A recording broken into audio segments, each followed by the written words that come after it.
ring avec un adversaire féroce. Et c'est lui qui remporte la bataille. Mais c'est à toi qu'on donne la médaille. Amen. Acclame-les très fort. Acclame la médaille. Amen.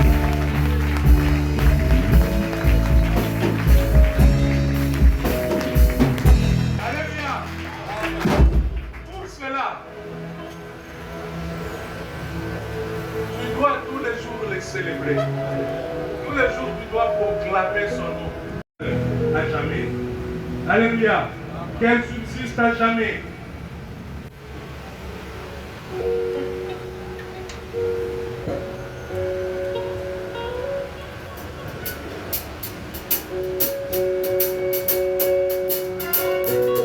Tu peux acclamer le Seigneur, tu peux balancer tes mains. Et chanter avec tes frères pour tes noms.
Notre Père, ta gloire subsiste jusqu'à jamais, Seigneur. C'est pour cela que nous ne cesserons jamais d'élever ton nom, de dire que tu es grand, tu es puissant, tu es au-dessus de toutes choses. Seigneur, nous continuerons à chanter ton nom, à élever ton nom, parce que Seigneur, tu es grand, ta gloire ne s'arrêtera jamais. Ta gloire est grande, notre Dieu. Alléluia. Viens, Seigneur, glorifie-toi, Seigneur, pendant ce moment de la prédication. Seigneur, que ta parole, Seigneur, qui est ta puissance, notre Dieu, entre dans nos cœurs, dans nos vies, Seigneur, pour que ta puissante main, Seigneur, soit permanente dans tout ce que nous faisons. Père, sois avec nous, Père, glorifie-toi, Père, fais des merveilles, au nom de Jésus. Amen. Amen. Et dans le Seigneur, c'est une grande joie de se rencontrer après un moment de séparation. Nous transmettons les salutations de nos églises de Lubumbashi, de Souparessa et de Kolwezi, où je suis allé pendant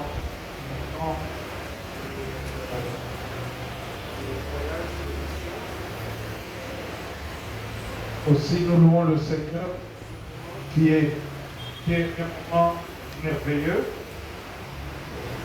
Nous avons passé un temps avec Papa Richard dans pour nous faire ensemble.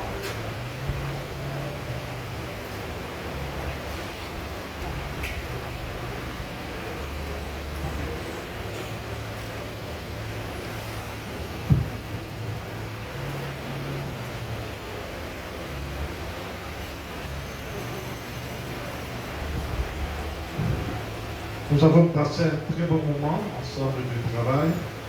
Et nous louons le Seigneur aussi pour le temps que l'Église est en train de passer. Donc, merveilleux, avec ce livre de Néhémie, n'est-ce pas? Une semaine merveilleuse de prière. C'est sûr, moi je fais la prédication, mais plusieurs ont des prédications ici. Comme nous avons suivi les anciens qui ont parlé, et si on donnait le micro à chacun, il y a quelque chose à dire sur Néhémie, n'est-ce pas? J'aimerais commencer à donner le micro à quelques personnes. Qu'est-ce que tu as arrêté de cette semaine? Qu'est-ce que Dieu t'a dit cette semaine? Il y a quelqu'un qui a des choses à dire sur cette semaine? Wow. Qui a trouvé quelque chose? Qui a pris une initiative? Peut-être Dieu t'a interpellé dans ce temps-ci que nous avons passé dans la prière en parcourant le livre de Néhémie. Qui est un volontaire? En bas, il n'y a pas de volontaire.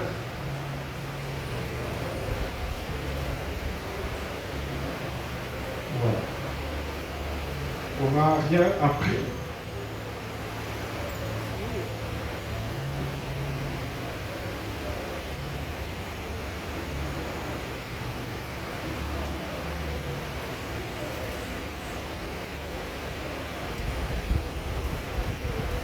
La chorale de personne a appris quelque chose sur Néhémie.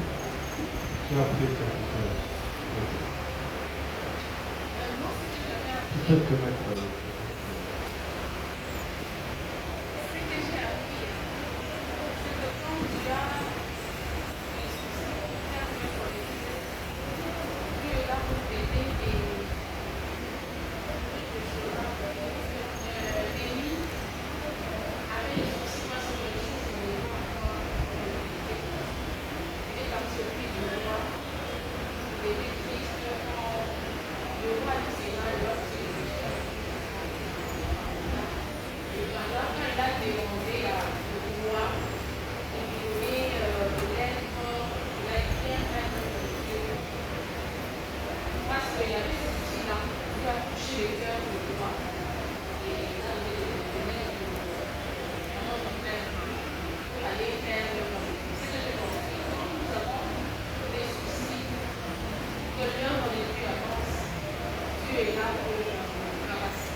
Ça c'est bon. Amen. C'est très profond. Qui encore a appris quelque chose?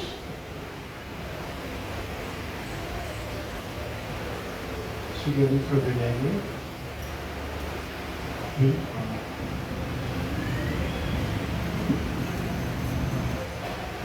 Place où Néhémie était auprès de l'empereur, ne pouvait pas participer. Il y a d'autres gens qui paient, bon, ceux qui sont ailleurs, ça ne l'occupe même pas. Mais il avait souci de connaître ce qui se passe chez lui, bien chez sa famille, bien chez son peuple. Et à avoir des soucis là, il avait compris que non, il y avait un problème. Parce qu'il s'est communiqué même avec les siens. Et nous voyons aussi, il ne s'est pas limité seulement à avoir l'information, mais il s'est mis à prier. Il s'est mis à prier, c'est une façon de demander l'aide auprès de Dieu. Et sans lui, même si tu peux avoir la détermination, tu peux avoir des projets, sans le Seigneur, tu n'aboutiras pas. Donc c'est le Seigneur qui peut réussir nos projets, bien nos pensées que nous avons. Il était en dehors de Jérusalem, mais il voulait à tout prix avoir des nouvelles de Jérusalem.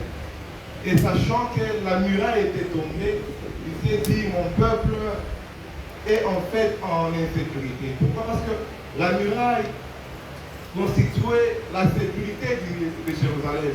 Du fait que la muraille soit tombée, les ennemis pouvaient entrer et piller le brebis de son peuple.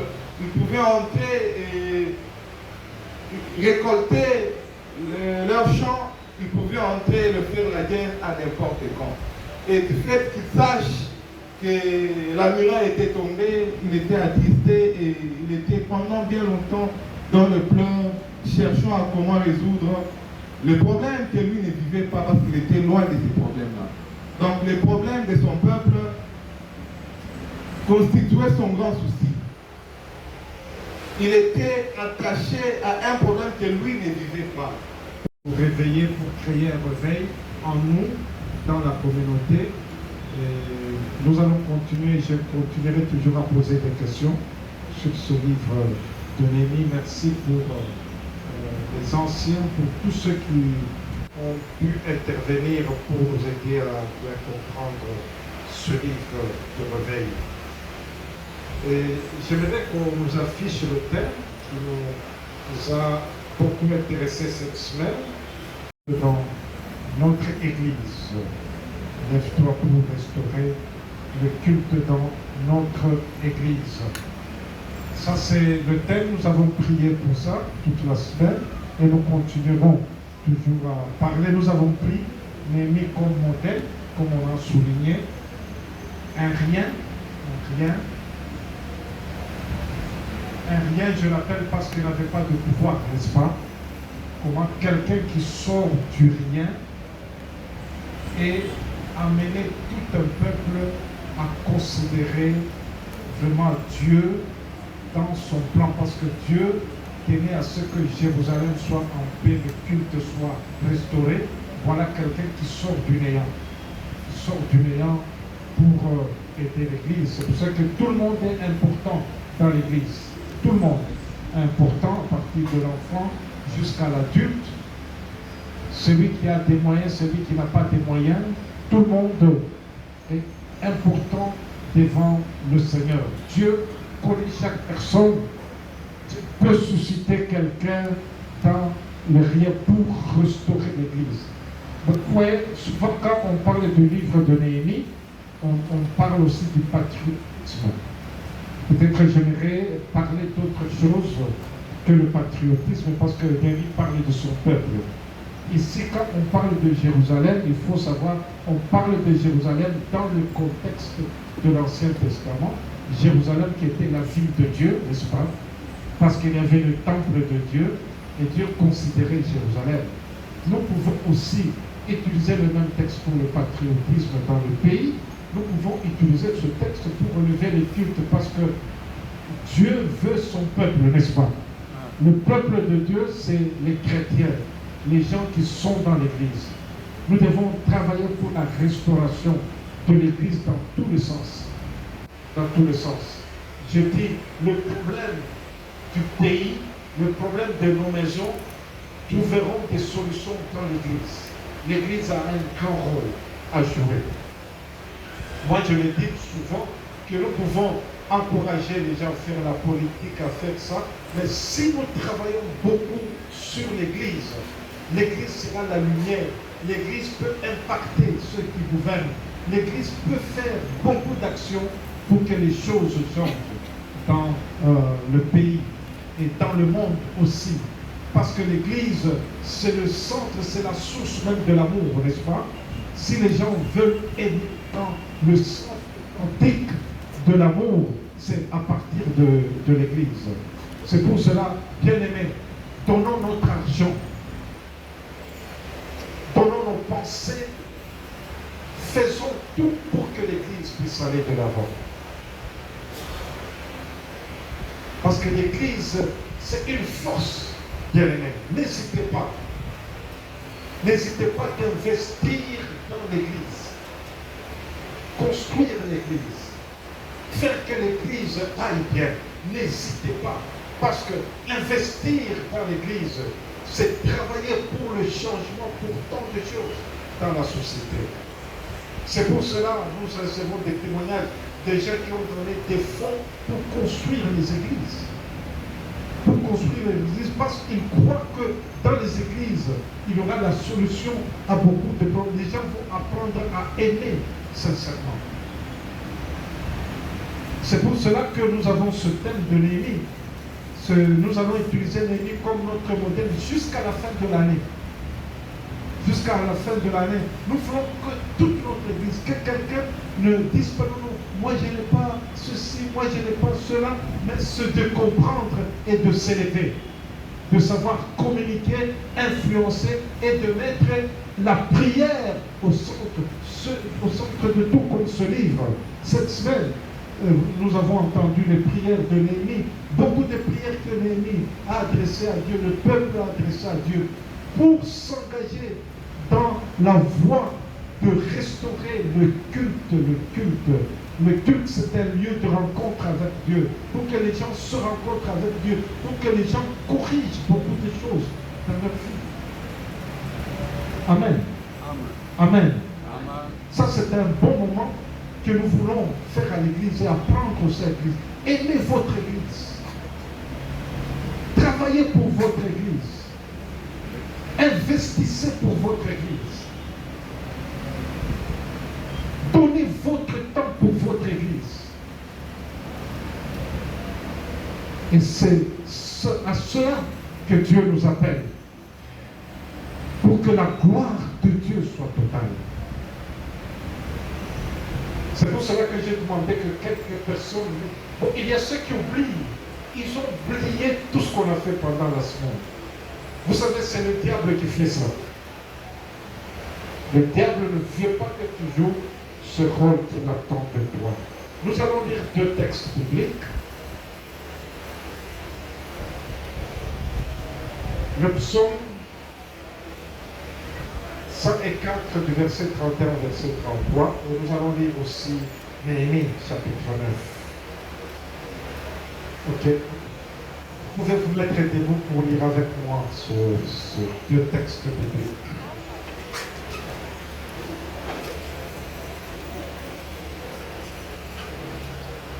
Nous allons nous lever tous pour lire ce texte biblique.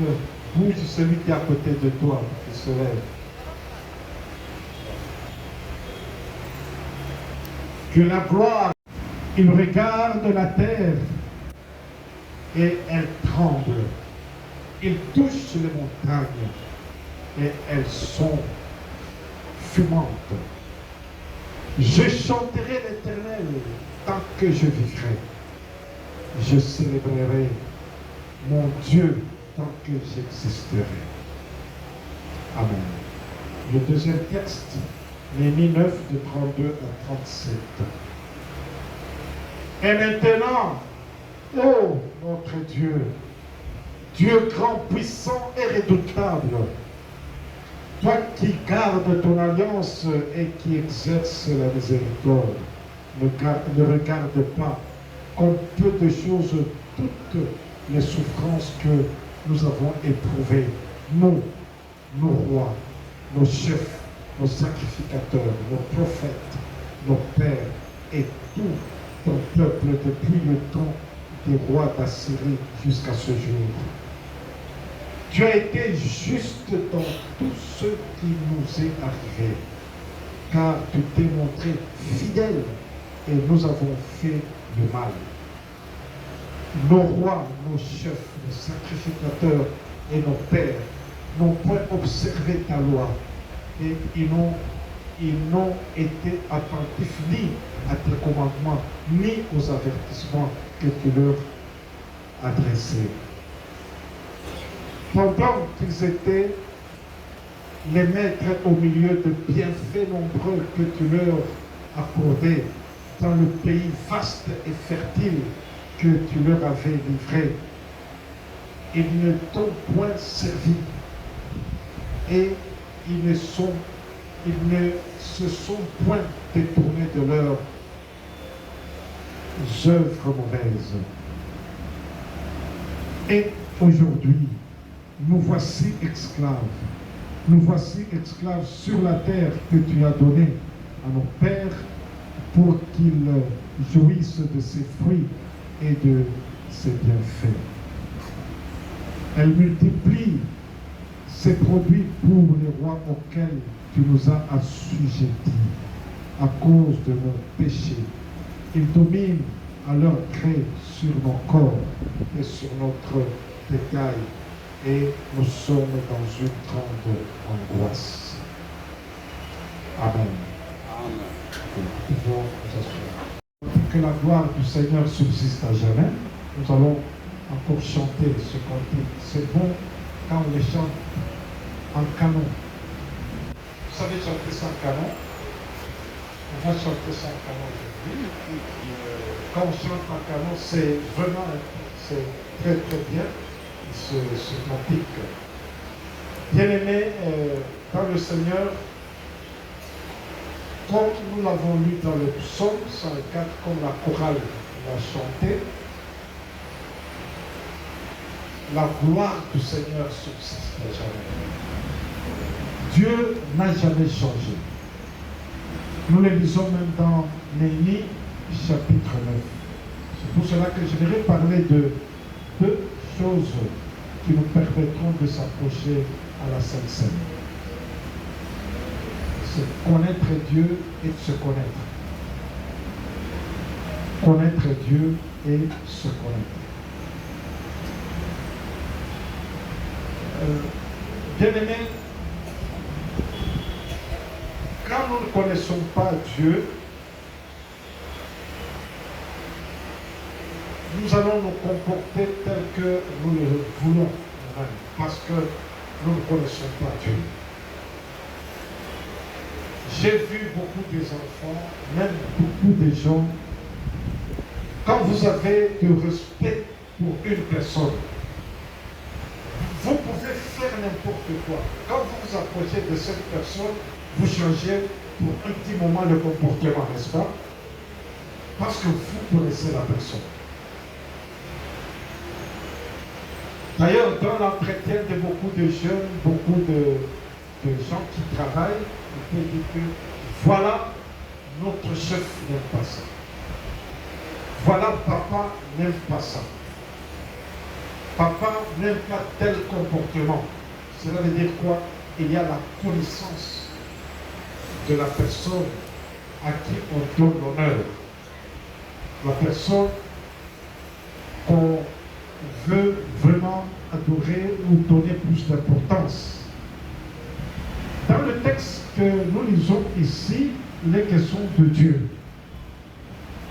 Il est question de Dieu. Bien-aimé, Néhémie connaissait Dieu même s'il était en déportation. Il connaissait Dieu, il connaissait la ville de Jérusalem, il connaissait l'importance du temple. À un moment donné, quand nous parlons de Néhémie, nous allons glisser dans Esdras pour parler de ces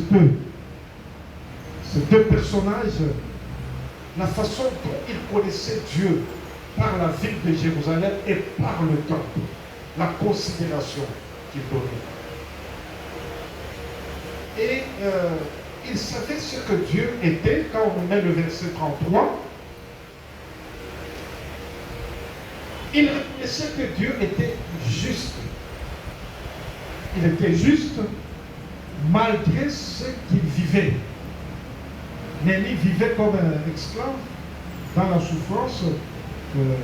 Jérusalem avec des murailles détruites, avec le temple où on avait déjà volé, on avait pillé le temple, mais lui savait que Dieu était juste. Alors c'est ce texte qui nous montre aussi que on ne pouvait pas changer Dieu parce qu'on a pillé le temple. C'est ça la grandeur de Dieu qui voulait même montrer aux gens de l'Ancien Testament que la puissance de Dieu ne dépendait pas du temple. Malgré que les gens allaient dans le temple pour adorer Dieu, ils allaient dans le parvis, dans le lieu saint, dans le lieu très saint, n'est-ce pas? Quand Nebuchadnezzar est venu piller le temple, il a pillé le temple, il a pris des ustensiles du temple, cela n'a diminué en rien la justice, la puissance de Dieu. Alléluia. Amen. Parce que Israël voyait dans le temple, dans Jérusalem, la grandeur de Dieu, mais Dieu, lui, ne pouvait pas changer. La fidélité de Dieu n'a pas changé. N'a pas changé. Malgré que Néhémie reconnaît qu'ils ont fait le mal, que nous sommes allés en déportation parce que nous avons mal agi. Amen. Bien aimé, c'est à partir de ce texte que j'ai voulu qu'on partage ensemble cette vérité, l'Église et la repentance. Nous sommes dans l'Église parce qu'il y a un lien, comme on vous a dit, je vous avais dit ça aussi, il y a des liens communs, il y a des points plutôt communs entre le temple et l'Église. L'Église, c'est un lieu de la présence de Dieu. L'Église aussi, c'est un lieu de repentance où nous venons reconnaître ce que Dieu est. Donc, quand nous venons à l'Église, nous avons cette connaissance de Dieu. C'est pour cela que beaucoup de gens, même sans le savoir, quand ils viennent à l'Église, ils changent d'attitude. Moi, je connais des églises qui sont restées trop rigides. Même quand une personne entre dans l'église avec une mini-jupe, on lui donne vite le pain.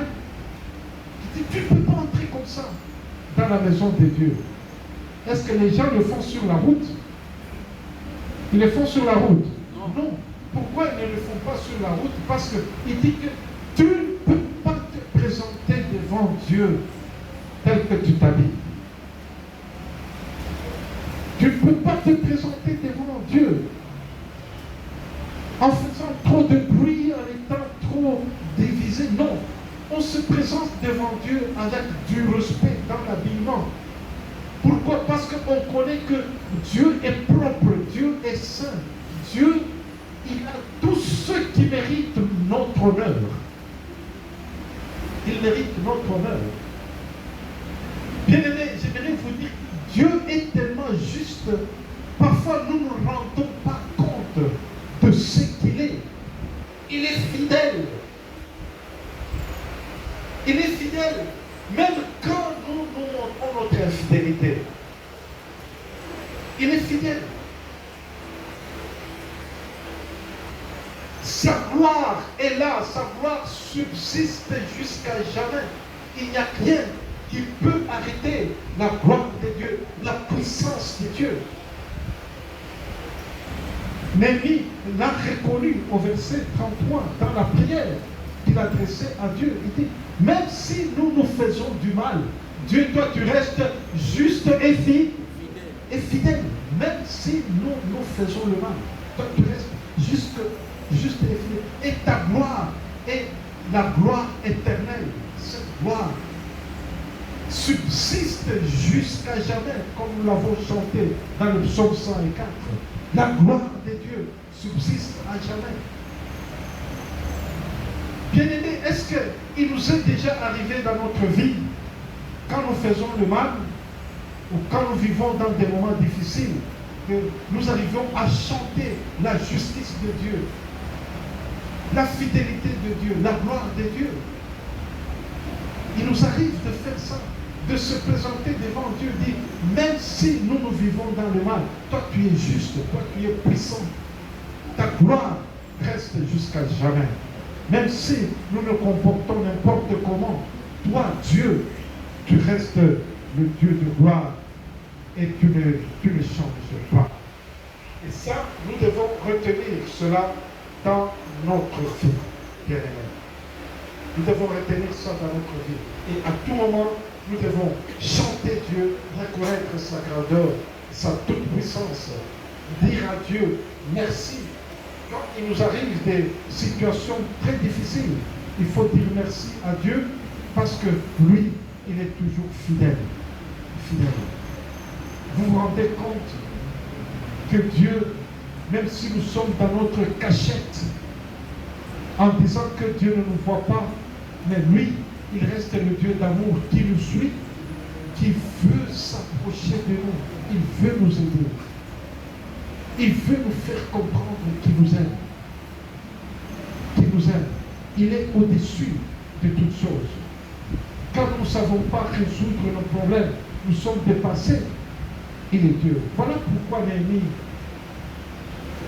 a pris tout le temps de vouloir restaurer Jérusalem par la construction de la muraille et du temple aussi.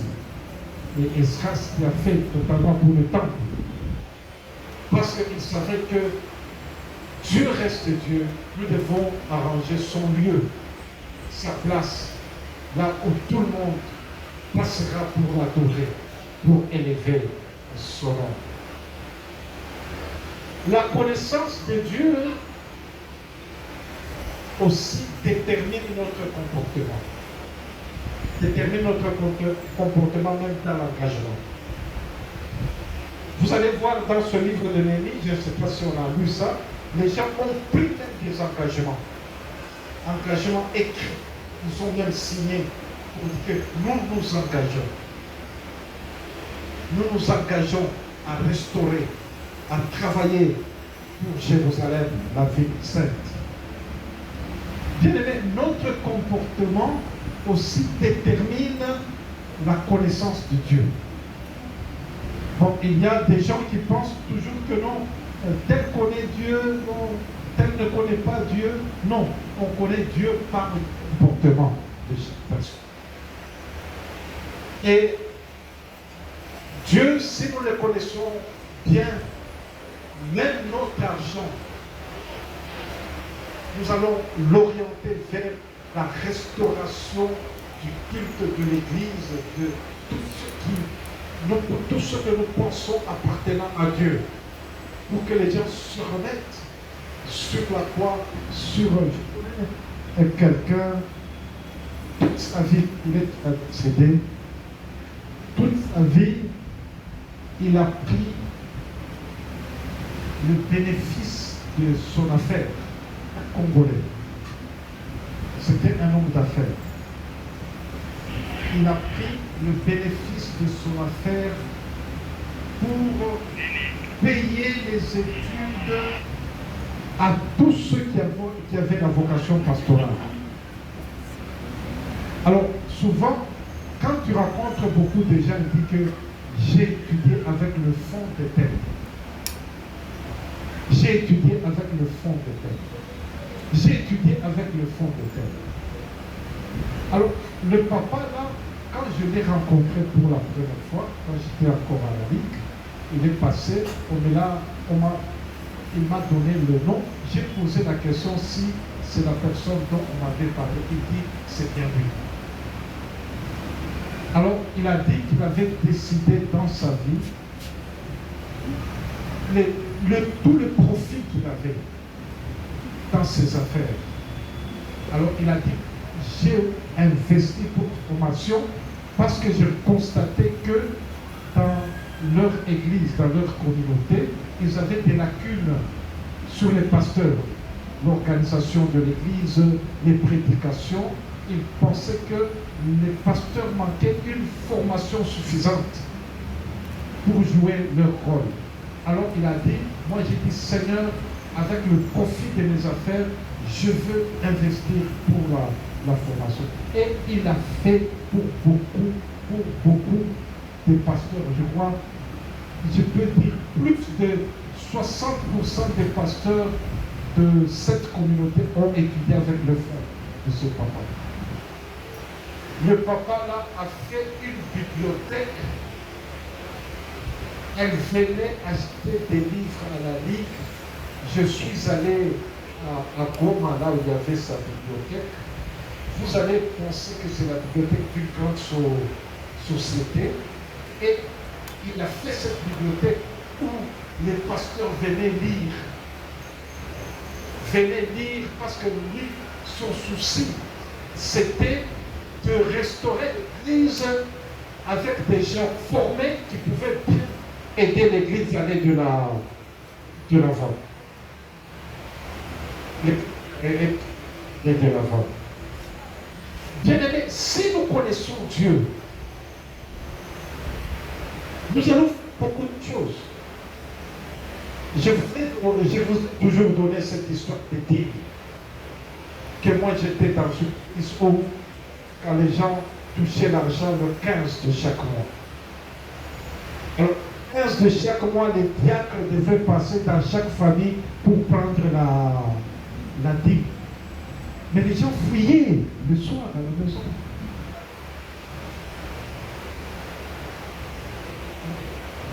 Les gens fouillaient. On vient demander, personne, papa n'est pas là. Et le dimanche qui vient après le 15, l'église était à moitié vide. À moitié vide, pourquoi? Parce que les gens n'ont pas donné la dîme. Ils vont s'absenter même 2 semaines. Après, ils reprennent. Parce que là, ils n'ont plus d'argent. Bien aimé, si nous ne connaissons pas Dieu, ça détermine même notre... Il y a des gens dans notre église, des mois et des mois, ils ne donnent jamais la dîme. Ils ne donnent pas la dîme. On ne fait pas, on ne demande pas la dîme comme on le faisait dans ma paroisse, dans la paroisse où j'ai grandi. Mais les gens ne connaissent pas Dieu. Et tu peux dire même aux gens, dans notre église, bon, il n'y a pas un système de suivre celui qui a donné la... Mais tu ne connais pas Dieu. Tu as un problème. Tu as un problème dans ta vie. Tu as un problème dans ta vie. Mais malgré ça, Dieu lui reste juste fidèle. Et le Dieu d'amour. Il reste le Dieu d'amour.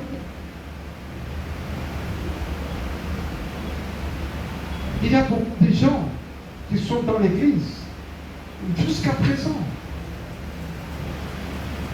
Jamais ils ont accepté de donner quelque chose à l'église. Si on parle de donner, ils s'énervent. Oh, l'argent, toujours l'argent, toujours l'argent. Mais il y a aussi des gens qui donnent parce qu'ils connaissent qui est Dieu. C'est pour ça que je vous dis, notre comportement aussi détermine notre connaissance de Dieu. La connaissance de Dieu, bien aimé, ce n'est pas bloquer des versets bibliques. Oui, je peux vous encourager de bloquer les versets bibliques, mais les vivre. Faire des versets bibliques ma vie. Faire des versets bibliques ma vie. Connaître Dieu. Bien aimé, ce matin, je vous parle de ce Dieu qui ne change pas. Qui ne change pas. Même quand nous faisons de mal, il ne change pas. Le fait que tu fais de mal, le fait que tu n'honores pas Dieu, c'est que tu ne connais pas Dieu totalement. Ton comportement détermine ce que tu es par rapport à Dieu. Mais Dieu, lui, n'est pas ce que toi tu penses. Il peut arriver, même moi, il peut arriver.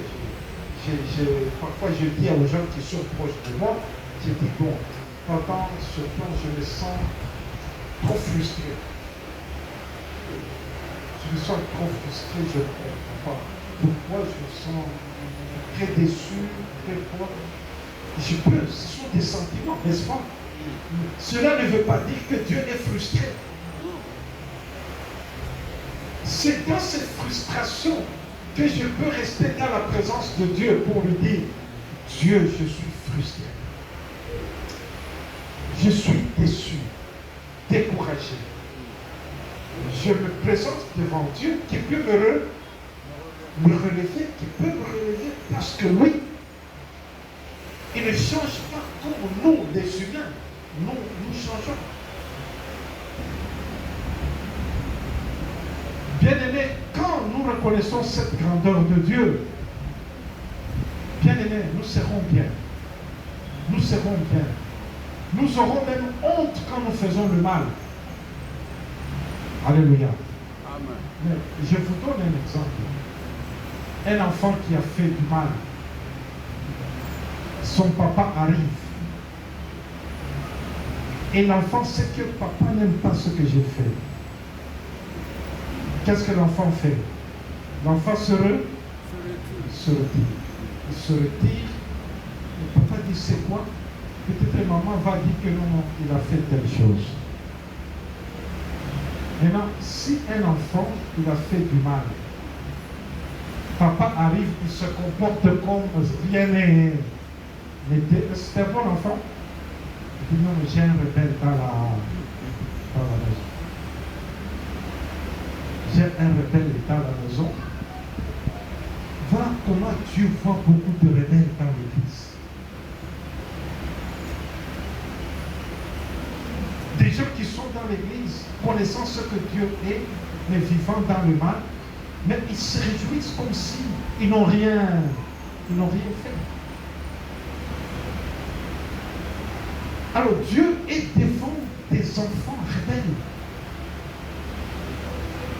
Des enfants rebelles, des enfants qui ne connaissent pas même ce que Dieu est. Les gens qui ne savent pas même se remettre entre les mains de Dieu, ils vivent comme si rien n'était. Mais lui, Dieu, le Dieu d'amour. Bien aimé, on ne trompe jamais Dieu. Nous pouvons nous tromper nous-mêmes. Dieu, personne ne peut le tromper. Il nous voit tel que nous sommes. Il nous voit tel que nous sommes. Amen. Amen. Il nous voit tel que nous sommes. Et il nous montre toujours qu'il nous aime. Fidèle. Il n'a jamais changé. Il nous suit. Il est là. Il montre sa gloire. Qui ma gloire subsiste jusqu'à jamais. Mon amour. Tout ça. Amen. Amen. Combien de gens cachent des choses?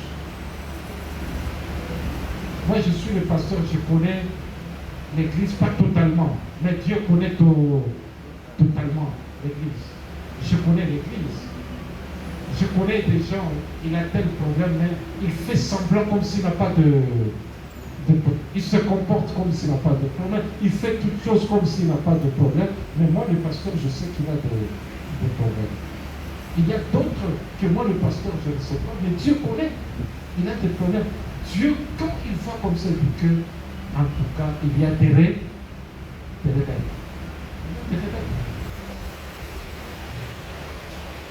Bien aimé, l'église, c'est un lieu où nous venons contempler la gloire de Dieu. C'est pour cela que je vous dis, l'église, c'est un lieu où nous venons plus développer notre connaissance de Dieu. L'église, c'est un lieu d'adoration, d'élever Dieu. Nous venons ici pour adorer, pour connaître Dieu. Malgré nos imperfections, nous venons connaître Dieu. Aimez votre église, travaillez pour votre église. Travaillez pour votre église.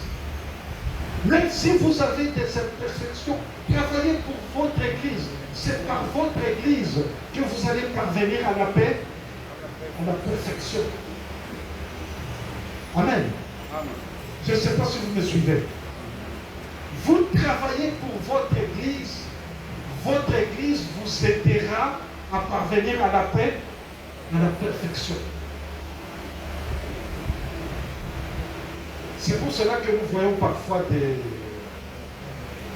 gens, il y a quelqu'un qui m'avait dit, il avait tellement beaucoup d'argent. Il avait dit, bon, moi j'avais beaucoup d'argent, mais mon grand problème, c'est que laisser les histoires des femmes, ce n'était pas possible. Alors, je me suis décidé dans ma vie de donner mon argent pour l'église, pour construire les églises. Alors, les gens ont commencé à critiquer les gens dans l'église. Oh, mais quelqu'un dit à deux femmes, pourquoi l'église prend son argent? Lui vit dans le péché, il fait quoi? Ça, c'est quelqu'un qui me donne il dit, tellement on m'a frustré dans l'église. Moi, j'aimais l'église. Mais aussi, me débarrasser des femmes, c'était mon problème. Je ne pouvais pas me débarrasser des femmes. Mais moi, j'ai commencé à donner mon argent. Tellement l'église là, moi, frustré. À un moment, je me suis retrouvé humilié, j'ai quitté l'église. Je suis entré dans une autre église. J'ai continué à donner l'argent. Après, ils ont su que j'avais aussi des problèmes de femmes. Ils ont commencé, j'ai dit, Dieu, je ne sortirai pas de cette église. Je vais continuer. Et dit, pasteur, la façon dont Dieu m'a aidé de me débarrasser des femmes et de rester avec une femme, je ne saurais pas même t'expliquer comment Dieu a fait ça. Je ne sais pas comment Dieu a fait.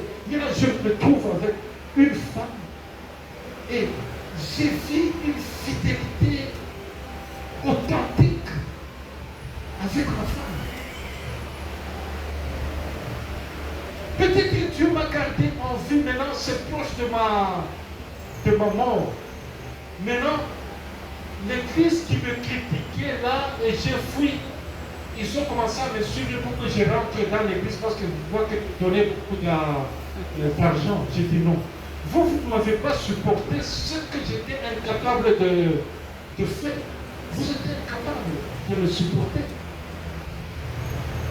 Vous étiez incapable de le supporter. Bien aimé, voilà, quand j'ai écouté son témoignage, j'ai entendu aussi le témoignage de beaucoup de gens. Vous connaissez aussi l'histoire de Corneille avec l'argent. Et Dieu s'est souvenu de Corneille à cause de quoi? De l'argent. À cause de l'argent. Les gens qui ont travaillé pour l'Église, pour la restauration de l'Église avec leurs moyens, et comment Dieu a travaillé pour leur perfection. Bien-aimé, connaître Dieu a de l'impact sur beaucoup de choses dans notre vie. Dans notre vie. Parfois, quand vous êtes dans l'église, dans notre église, telle personne parlait beaucoup. Un simple problème, c'est papa. Il raconte. Et les gens, moi, vous savez que je ne m'occupe pas des choses comme ça. Ça ne me préoccupe pas même de près. Parce que je sais que chaque personne n'exprime que ce qu'il est. Quand vous commencez à suivre que la personne sait qu'il est, vous ne réussirez pas à l'aider. Quand une personne parle beaucoup, quand une personne, il peut dire telle chose à telle personne, à autre il peut encourager les gens à faire le mal, mais il fait semblant comme s'il n'a rien dit. Tout ça, ça montre le niveau de la connaissance de Dieu. L'acte réel de la connaissance de Dieu. La connaissance de Dieu, bien aimé, ce n'est pas par ce que je dis. La connaissance de Dieu, c'est à ce que je vis tous les jours. Je vis tous les jours. Mon comportement en secret, comment je vis, c'est ça qui détermine ma connaissance de Dieu. Ce que je peux dire à haute voix et ce que je fais quand je suis seul.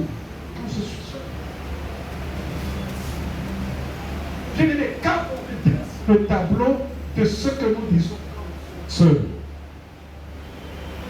quand on redresse un tableau de chacun de nous, de ce que tu dis seul, on dira que nous n'avons pas beaucoup de chrétiens dans notre église. Nous n'avons pas beaucoup de chrétiens. Parce que notre niveau de chrétienté est déterminé par ce que nous vivons, ce que nous disons. Ce que nous disons, ce que nous faisons, tout ce que nous racontons, nous faisons, nous encourageons les gens à faire le mal, à faire ceci, cela. Tout ça détermine ce que nous sommes. Mais malgré ça, Dieu est fidèle. Il est fidèle, il est plein d'amour. Il s'approche de nous, il nous aime. Il nous aime. Bien-aimés, travaillons pour ce Dieu puissant. Travaillons pour ce Dieu puissant. Cherchons les différentes dimensions du travail que nous pouvons faire pour Dieu. Travaillons pour Dieu avec nos moyens. Moi, j'aimais dans les interventions de nos sœurs qui ont dit Néhémie qui est sorti de rien, mais qui n'avait rien, n'est-ce pas? Qui avait seulement le souci de restaurer Jérusalem, et qui a appris des choses pour Dieu dans la prière. Il a appris la communication. Il priait, il faisait tout jusqu'à emballer un grand nombre de gens, malgré les oppositions. Malgré les oppositions. Il y a des gens qui disaient ceci, qui disaient cela. Oh, il voulait être roi, il veut qu'on le voie, que c'est lui qui est ceci, qui est cela. Et malgré tous ces gens, toutes ces paroles mauvaises que les gens racontaient, mais lui, il est allé parce qu'il connaissait Dieu. Bien aimé, la plupart des gens qui ont ramené le réveil dans le monde, quand vous lisez leur vie, n'avaient pas d'argent. Moi, je connais cette histoire de Burton. Je sais que tu as parlé de Burton qui a fait accompagner une équipe des évangélistes qui a plus travaillé pour le pentecôtisme au Katanga. Burton, il est venu, il a travaillé. Mais il a influencé. Le pentecôtisme qui est parti du Katanga, tout ça, c'est à partir de la mission de Burton qui a fait ça. Mais quand Burton est décédé, on s'est aperçu qu'il n'y avait pas même de maison. Il n'avait pas même de maison. C'est quelqu'un qui a travaillé par la foi parce que Dieu lui a donné cette vision d'aller faire ce travail, de répandre la parole de Dieu au Katanga. Il a travaillé. Donc, amener le réveil, ce n'est pas seulement Burton, ils sont nombreux. La plupart des gens qui ont influencé, qui ont fait un grand mouvement dans le monde, parfois ils sont partis de rien. Ils n'avaient pas d'argent. C'est des gens de rien, bien aimés. Nous sommes dans une église comme ça. Nous voulons travailler pour notre église, pour la construction de l'église. Pourquoi? Le réveil viendra de qui? Qui va influencer? Qui va donner l'impulsion? Qui va faire? Alors vous allez trouver des gens toujours avec des caractères de ne pas s'ouvrir, de ne pas avancer, de ne pas bien communiquer, de ne pas dire leur détermination. Et la plupart de ces gens qui ont amené le réveil, ce sont les gens qui ont connu Dieu, qui ont fait confiance en Dieu, qui ont dit que Dieu va nous soutenir comme Néhémie. Dieu va nous soutenir. Dieu va faire ce que... Il y a des gens qui peuvent commencer à dire, oh ça, le pasteur ne peut pas accepter. Ces gens qui disent toujours des choses comme ça, quand on dit, ah ça, mais c'est pas le pasteur, ça ne passera pas chez le pasteur. Ces gens n'amèneront jamais le réveil. Vous me suivez? Vous commencez le problème, bon, moi je veux, ça n'essaye même pas. Les anciens des pasteurs n'acceptent pas. Comme l'accepte. Des gens comme ça n'amèneront jamais le réveil. Les gens qui amènent le réveil, ce sont des gens qui foncent et qui écoutent Dieu et qui prient. Ils écoutent Dieu, ils prient et ils foncent à cause de la connaissance de Dieu. Voilà pourquoi l'Église, nous allons vous offrir ce livre de Néhémie. Nous allons, par le peu que Dieu nous a donné, parler de Néhémie, pour susciter dans leur cœur cet engagement. Que chacun de nous se donne de la valeur pour s'engager, parce que nous travaillons pour le Dieu que nous connaissons bien. Ce Dieu grand puissant, nous travaillons pour lui. Nous allons vous offrir ce livre de Néhémie. Lisez le livre de Néhémie. Allez dans le livre d'Esdras. Lisez, comprenez, priez, avancez. Fondez votre réveil sur les vérités bibliques. Ne fondez pas des réveils sur la pensée des gens, sur la peur. Ça, le pasteur ne peut pas accepter ça, les anciens. Ça ne réveille jamais l'Église. L'Église se réveille sur les gens qui se basent sur des versets bibliques. Dieu a dit ceci. Dieu a dit, la gloire du Seigneur subsistera jusqu'à jamais. Moi, je m'engage à faire telle chose, je fais telle chose. Je m'engage parce que Dieu a placé dans mon cœur. Vous avez appris les Sanballat et Tobija qui décourageaient les gens, mais ils ont créé des lobbies pour les décourager Néhémie, pour dire il veut être roi, il veut être ceci, il va être ça. Non, Néhémie n'a pas écouté. Il a pris tout ce qu'on lui disait. Il a mis ça dans la prière. Dieu écoute ces gens-là. Écoute ce qu'ils disent. Bien aimé, c'est cette détermination qui est souvent appuyée par la connaissance de Dieu. Cette connaissance de Dieu, si ça monte, en tout cas, très engagé. Très engagé et beaucoup. Reculer. Se connaître. Se connaître. Vous savez, c'est quelque chose que Satan nous ennuie souvent. Nous ne nous connaissons pas. Quand quelque chose arrive pour toi, pour ta famille, souvent les gens disent, on ne nous aime pas. On ne nous aime pas. On a dit telle chose sur nous. On a fait telle chose sur nous. Moins des gens tirent des leçons. Souvent, beaucoup de familles ont des problèmes divisés parce qu'ils pensent toujours qu'ils ne sont pas aimés parce que leur père n'était pas en bonne relation avec son grand frère, ses petits frères, ses grandes sœurs, ainsi de suite. Ils ont été toujours comme ça avec eux. Et cette attitude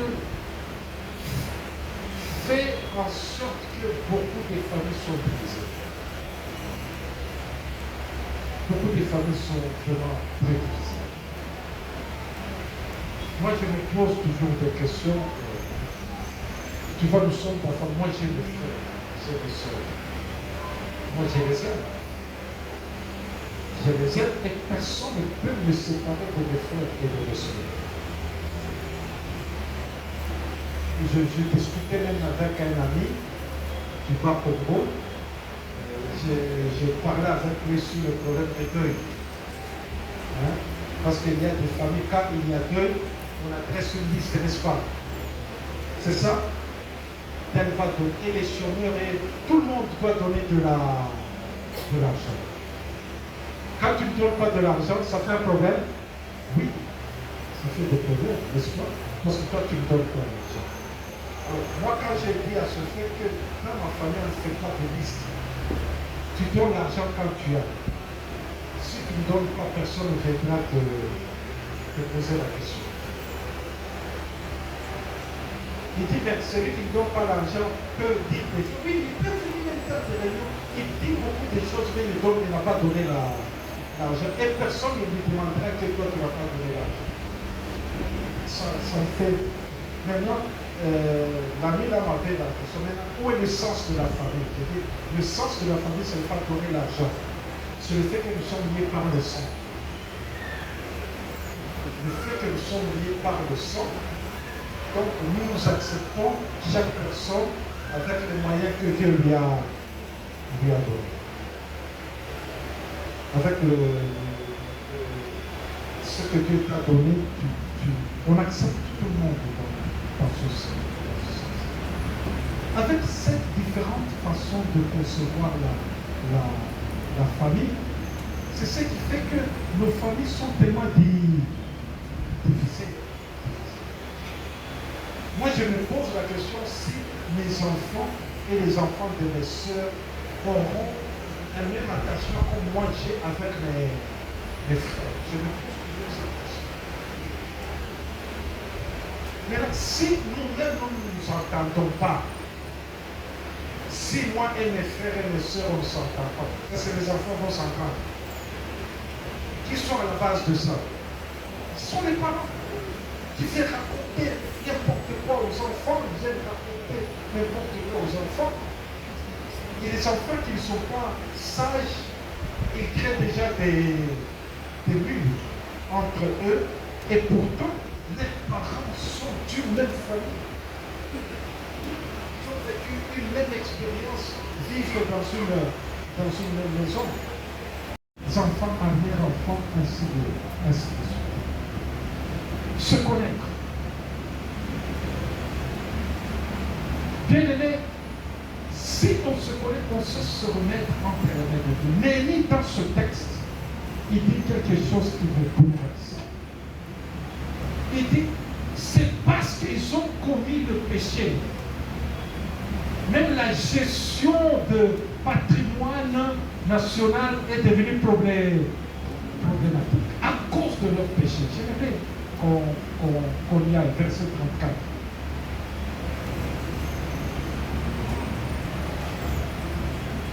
Nos rois, nos chefs, nos sacrificateurs, nos pères n'ont point observé d'alors. Et ils n'ont été attentifs ni à tes commandements, ni aux avertissements que tu leur adressais. 37. Pendant qu'ils étaient des maîtres, ainsi de suite, faire enfant. Il reconnaît que c'est parce que nous l'avons oublié, nous ne l'avons pas observé. C'est pour cela que nous sommes dans des difficultés. Bien aimé, dans nos familles, même dans notre pays, quand tu suis la radio, la télévision, c'est toujours des gens qui se jettent des balles. Nous avons des difficultés, c'est à cause de celui-là, c'est à cause de celui-là, on vole à cause de celui-là, ainsi de suite. Les gens se jettent des balles. Personne ne peut prendre des responsabilités. Personne ne peut pas dire que, Seigneur, c'est parce que l'Église ne joue pas son rôle. Seigneur, c'est parce que nous parlons mal. Quand tu suis la télévision, les réseaux sociaux, des fois, vraiment, vous sentez qu'il n'y a pas de modèle. Il n'y a pas de modèle. Nous aussi, au lieu de dire Seigneur, pardonne-nous, nous nous engageons sur la même voie. Nous nous engageons sur la même voie. Nous nous engageons sur la même voie. On t'envoie quelque chose de mauvais dans les réseaux sociaux. Toi aussi, tu fais quoi? Tu envoies. Je fais même dans les réseaux de la paroisse. Je ne sais pas, la sœur Grâce, si elle est ici, mais je lui avais donné le devoir de suivre tout ce qui se passe dans les réseaux sociaux de l'Église et d'enlever ce qui est mauvais. Je lui avais donné la charge. Mais à un moment, ne fais pas. Je l'ai pris, j'ai dit, tu ne fais pas le travail que je t'ai demandé. Il dit, j'ai eu des problèmes avec beaucoup de gens, je risque d'être mal vu à l'église. Les gens ne savent pas que c'est toi qui me demandes de faire ça. Quand j'efface, il pense que je suis orgueilleuse, j'efface, je me prends pour qui? Ou je dois effacer des choses que les gens mettent. Vous croyez? Et pourtant, c'est le pasteur qui lui a demandé de faire ça. Et on est chaud d'éduquer même des chrétiens sur vous recevez quelque chose, tu remets. Tu n'as pas même réfléchi. Tu n'as pas même réfléchi. Qu'il faut effacer, qu'il ne faut pas transmettre des choses. Bien aimé, se connaître. Se connaître. Si on ne se connaît pas, c'est pour cela que nous nous perdons facilement. Nous nous perdons facilement.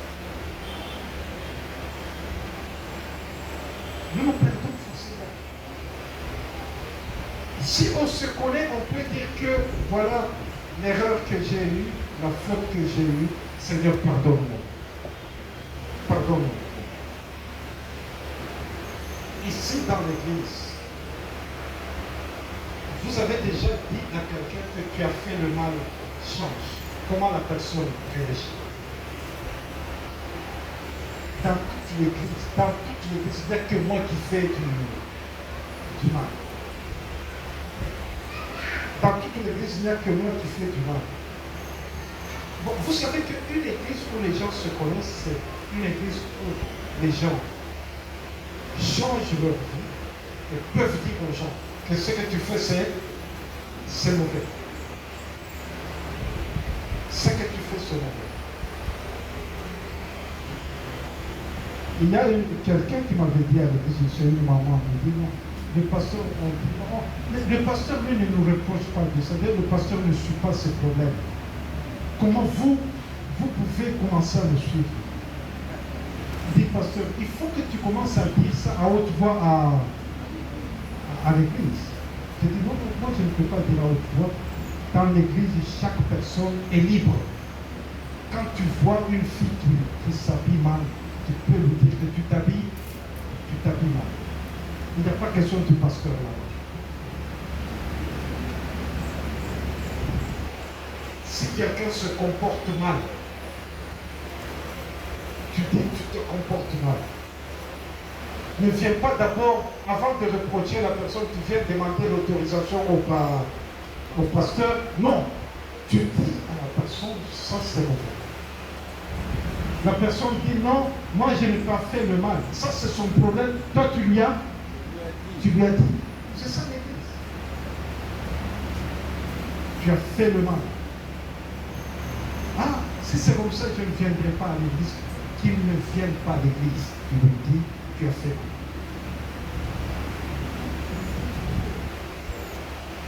mal. Les gens qui se connaissent changent facilement. Les gens qui ne se connaissent pas tombent dans l'orgueil et périssent dans le mal.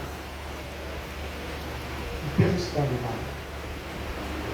Nous devons prier beaucoup pour que notre Église, nous arrivons à connaître ce que nous sommes comme Néhémie a reconnu. C'est à cause de nous, c'est à cause de nos rois, c'est à cause de nos prêtres, de nos pasteurs, c'est à cause de nos anciens, c'est à cause... Pourquoi? Parce que nous n'avons pas observé ce que Dieu a dit. Parce que nous faisons le mal. Parce que nous faisons le mal. Parce que nous faisons le mal. Nous devons reconnaître ce que nous sommes. Et savoir être prêt à dire le mal. C'est pour ça que je dis souvent, vraiment, nous devons prier pour nous tous. Prier pour nous tous parce que les gens sont devenus des menteurs même sans le savoir. Les gens affirment des choses qui n'ont pas vérifié, qui n'ont pas même vérifié. Moi, je suis content de notre église parce que quand nous venons à l'église, je ne sais pas, peut-être c'est à moi, pasteur, peut-être que même vous en parlez. On parle moins politique, c'est vrai? C'est vrai? Oui. C'est vrai? Oui. On ne parle pas politique ici. J'espère que c'est vrai. Mais je ne vous défends pas aussi de ne pas parler politique. On a jamais dit ne parlez pas politique. Mais ce que je dis, soyez vrai dans ce que vous dites. Il faut savoir que ce que je dis, je transmets à l'autre, c'est vrai.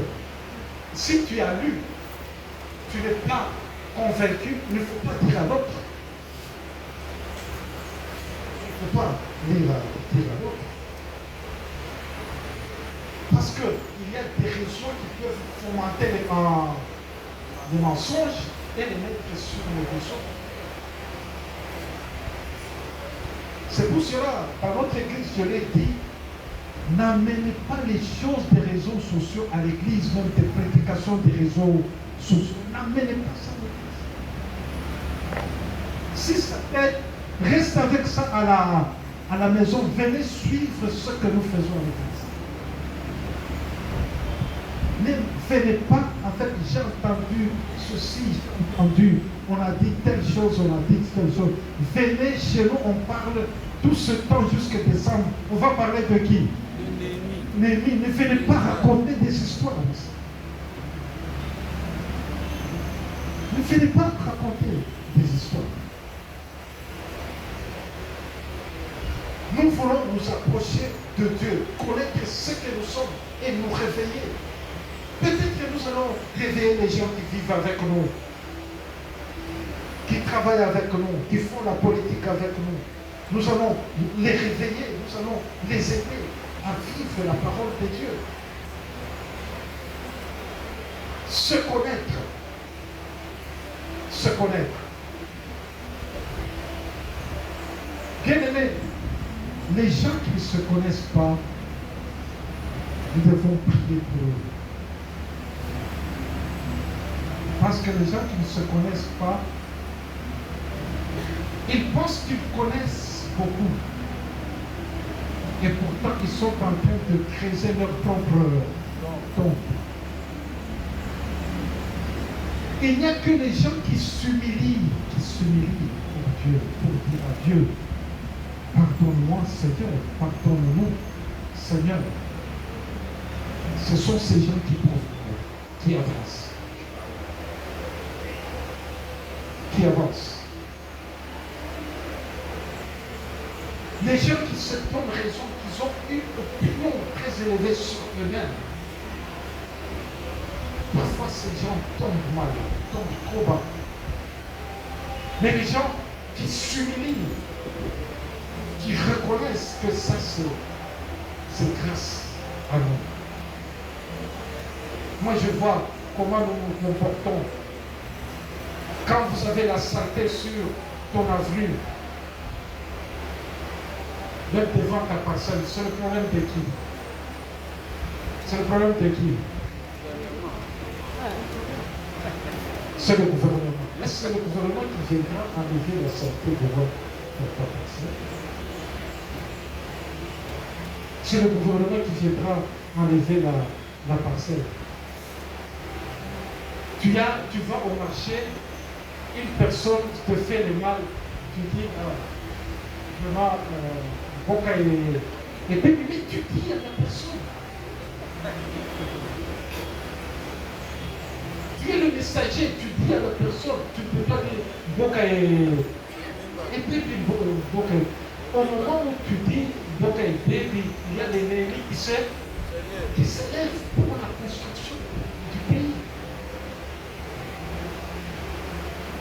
Lorsque les enfants se comportent de mode que nous parle en écolo, je pose, je prends, corrige. Chacun a un rôle à jouer. Chacun a un rôle à jouer devant ces gens qui ne se connaissent pas, ces gens qui vivent dans le monde. Bien aimé, il n'y a que l'Église qui nous forme pour être des gens consciencieux. L'Église fait de nous des personnes conscientes. L'Église nous forme pour être des responsables de toute cette situation mauvaise dans laquelle nous sommes. Travaillons beaucoup pour l'Église, pour que les gens changent. Moi, je pensais toujours avec les fonds qu'on donne au groupe pour faire la conscience, la prise de conscience. Mais moi, je pensais que fonds, on pouvait donner à d'autres personnes pour le développement. Demander l'Église à jouer ce rôle sans recevoir l'argent. Parce que ça, c'est le rôle de l'Église. Maintenant, quand l'Église veut jouer ce rôle, dit non, il faut le financer. Mais ça, c'est votre travail. Vous demandez un financement pour un travail que Dieu vous a. C'est comme moi, le pasteur, je viens ici, j'ai dit pour prêcher, il faut me financer, sinon je ne prêche pas. Bien-aimés, si nous voulons que la conscience des gens se réveille pour que les gens se prennent en charge, nous devons travailler beaucoup l'Église. Nous devons travailler l'Église. La propriété soit dans notre pays pour que le tribalisme soit éradiqué. Nous devons travailler beaucoup l'Église. Nous devons travailler beaucoup l'Église. L'Église doit beaucoup s'investir pour travailler, investir beaucoup dans l'Église. Et l'Église jouera ce rôle. L'Église sera un instrument vraiment pour le développement. Se connaître. Se connaître, dans la Bible, on parle de Néhémie. Néhémie a commis quelque chose. Quand vous lisez ce texte, vous ne verrez pas le péché de Néhémie, n'est-ce pas? Néhémie s'identifie au péché de tout le monde. Quand l'autre a péché, c'est moi qui ai péché.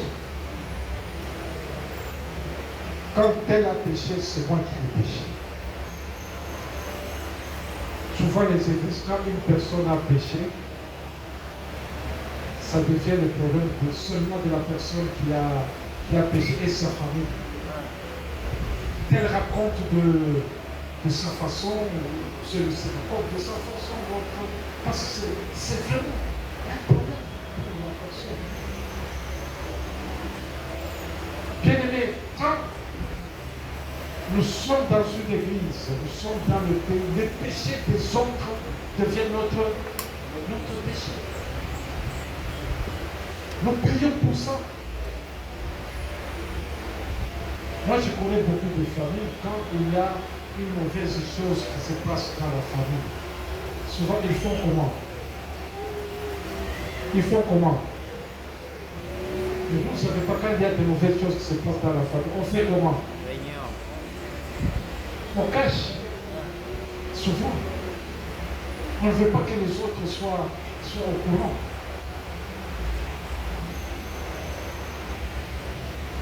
On cache, pourquoi on cache? On pense que si nous disons nous serons déshonorés. Nous serons déshonorés. On a la honte. C'est pour cela le péché de l'Église nous fait la honte de tous. Fait la honte de nous tous. C'est pour cela que nous devons prier les uns pour les autres. Nous devons nous soutenir les uns et les autres. Nous devons porter les péchés des autres comme si c'est notre péché. Il y a des autres qui diront, non, ce n'est pas mon péché parce que moi je connaissais depuis longtemps. Tu connaissais depuis longtemps le péché, nous l'assumons, nous tous. Nous disons, Seigneur, pardonne-nous. Seigneur, lave-nous. Seigneur, toi tu es juste, tu es fidèle, tu es plein d'amour. Tu es plein d'amour. Pardonne-nous. Parce qu'en soi, qu'est-ce que nous cherchons? Quand nous nous connaissons, nous cherchons à être une église sainte, une église pure, une église pour la gloire de, une église qui ressemble à Jésus. Nous chantons ça, de ressembler Jésus. Amen. Nous voulons te ressembler Jésus. Nous voulons faire une église qui ressemble à notre Seigneur Jésus. Une église sans péché. Une église sans péché, c'est ce que nous voulons faire. Bien-aimés, l'église c'est un lieu de repentance. D'ailleurs, le texte que nous lisons aujourd'hui, Néhémie chapitre 9, c'est une longue prière. Hein? Amen. Allez lire le Néhémie 9, c'est une longue prière. Une longue prière. D'ailleurs, il y a certains commentateurs qui disent que cette prière a inspiré les églises qui ont dans la liturgie des longues prières. Des longues prières. Ça a inspiré beaucoup d'églises qui mettent des longues prières. Nous, les pentecôtistes, il y a aussi des cultes avec des longues prières. Parfois, c'est inspiré de ça. Des longues prières où les gens se donnent seulement pour faire la repentance. Vous restez dans un culte uniquement pour la repentance. Parfois, les gens, quand on reste pour la repentance, ils disent, mais c'est quel péché nous avons pour... On a commencé la repentance depuis le matin jusqu'au soir. Bien aimé, c'est nécessaire d'avoir ce temps, de demander pardon à Dieu, de dire à Dieu que nous avons mal fait. Nous avons mal fait. Voilà comment nous nous sommes comportés, comment nous vivons, Seigneur. Pardonne-nous, lave-nous, purifie-nous, sanctifie-nous. Bien-aimés, réveillons-nous pour l'Église, travaillons pour notre Église, parce que c'est là où nous apprenons beaucoup de choses. Nous ne sommes pas meilleurs, nous deviendrons meilleurs. Moi, j'ai beaucoup aimé. Je parlais avec une personne, c'est hier avant que je voyage. Je suis arrivé même à l'aéroport en retard. Vraiment, j'ai voulu rater mon avion. Parce que tellement j'ai parlé avec une personne, j'ai oublié que je devais prendre l'avion. Alors, je ne regardais pas l'heure. Alors, je suis arrivé. Tu vois, quand tu arrives à l'avion, déjà, vous savez dépasser 1 heure. C'est parce qu'on arrête le check-in 1 heure avant. Moi, j'ai un peu dépassé. Parce que j'ai parlé avec une personne, on parlait sur le mal d'un serviteur. Tellement que j'ai parlé avec cette personne. Alors, à la fin, quand on a voulu prier, alors la personne là me dit, parce que je vais t'aider pour quelque chose. Il dit, je ne te connais pas, mais en t'écoutant, je sens encore le fruit de la réponse. De la réponse. Je suis très marqué par tout ce que tu vas raconter. Ta façon d'expliquer, moi j'ai pris des mesures très dures, mais telles que tu m'as expliqué, en tout cas, je mets de côté toutes les idées que j'avais. Toutes les idées que j'avais. Le fruit de la réponse. Donc j'ai dit, si je raconte, moi-même quand je partais, j'ai dit, ça c'est le fruit de l'Église. Amen. Amen. Vous savez que l'Église nous façonne. Ça vous savez? Oui. Amen. Amen. L'Église joue un rôle de nous façonner. Tout ce que nous sommes, ce n'est pas seulement la Bible, même ce que nous vivons dans l'Église. J'ai dit même à celui qui était avec moi dans le véhicule, j'ai dit, tu as écouté ce que le monsieur a dit? Il dit, pasteur, j'étais très touché. J'ai dit, ça c'est le fruit de l'Église. Ça c'est le fait que je suis dans l'Église, mais c'est l'heure que j'ai cette façon de penser. Il dit, non, pasteur, c'est la Bible. J'ai dit, non. Mais beaucoup de gens lisent la Bible, est-ce qu'ils peuvent exprimer de la même façon? Non. Ça c'est le fruit. Mais chers frères et sœurs, travaillons pour notre Église. Que personne ne vous détourne de cette Église.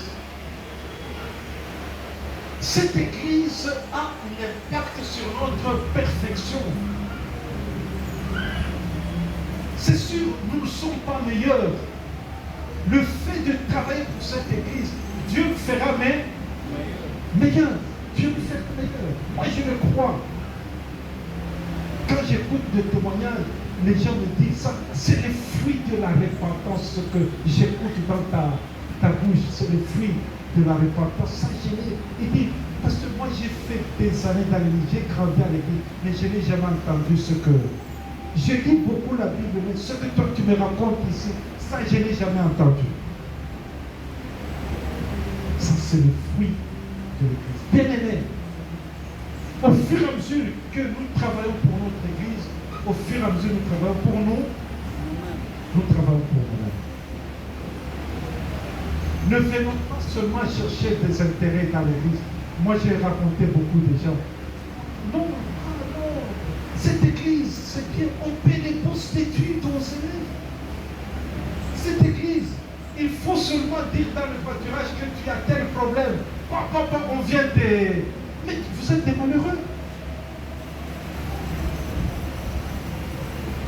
Quand vous venez à l'église pour des petits profits, d'ailleurs, la plupart des gens qui ont déçu le pasteur, c'est ceux qui ont reçu beaucoup de choses de l'église. Quand je vous donne la liste des gens qui ont déçu l'église, c'est la plupart des gens qui ont reçu des postes d'études, qu'on a soutenus dans les moments difficiles, qui ont réclamé beaucoup de choses, on les a aidés à l'église.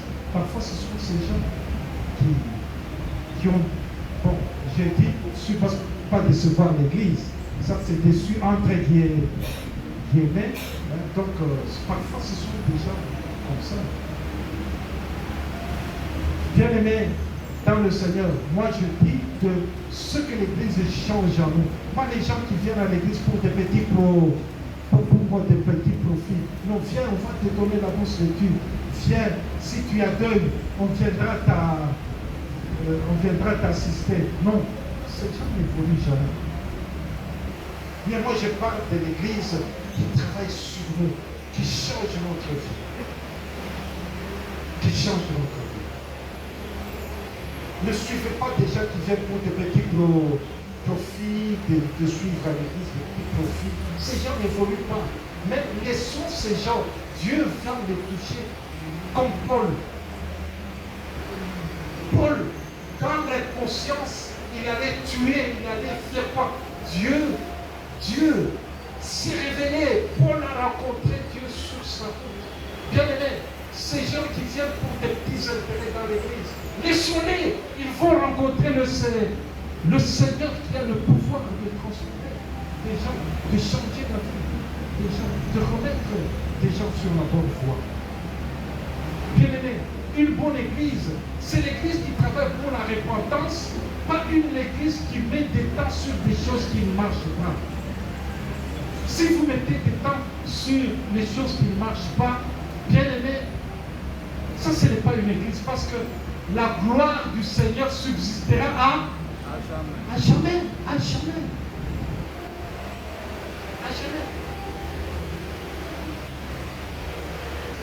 Vous n'êtes pas cette église-là qui va disparaître parce que le pasteur n'est pas là. Dans notre église, j'apprends que si je ne suis pas là, les gens viennent très nombreux.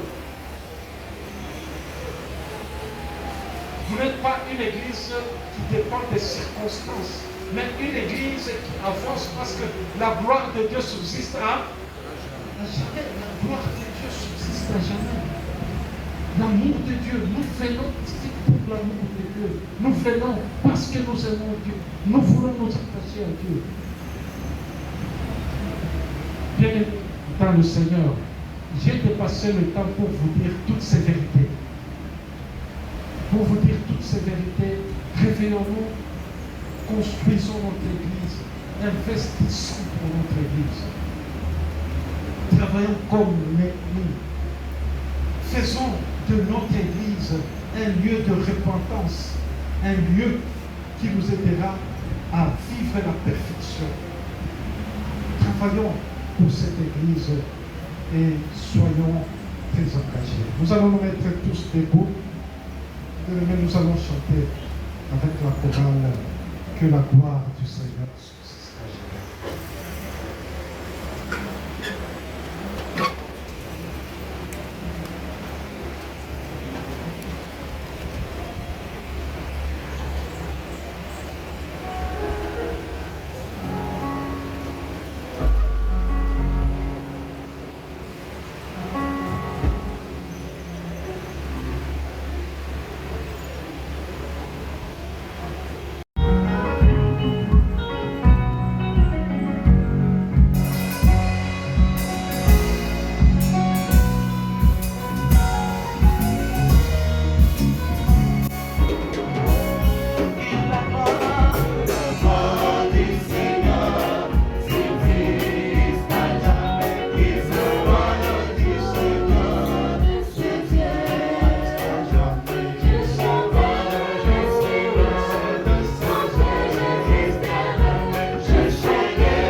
Dieu, priez que Dieu fasse quelque chose dans